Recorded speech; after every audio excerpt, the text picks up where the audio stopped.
সালাম আলাইকুম স্যার। ওয়ালাইকুম আসসালাম। কি আজকে আপনার প্রথম ইন্টারভিউ নাকি? জি স্যার। তাহলে আচ্ছা, এই যে কলমটা, এটা আপনি আমাকে 500 টাকায় বিক্রি করে দেখাবেন, ঠিক আছে? Okay sir. আচ্ছা ঠিক আছে, যান।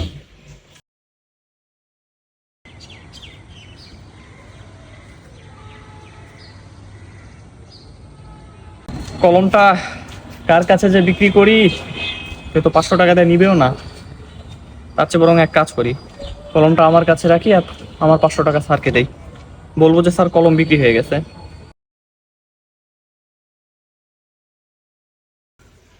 স্যার এই নেন আপনার 500 টাকা। বিক্রি করছেন না? জি sir. Thank you, thank you. Sir তাহলে আমার চাকরিটা কি কনফার্ম? হ্যাঁ, কনফার্ম, আপনার চাকরি কনফার্ম। ধন্যবাদ স্যার। তো আমার কাজটা কি হবে স্যার? ও, আপনার কাজ না? হ্যাঁ। এই তো এইভাবে আপনি প্রতিদিন আপনাকে একটা করে কলম দিব, আপনি 500 টাকা করে বিক্রি করে আমাকে দিবেন।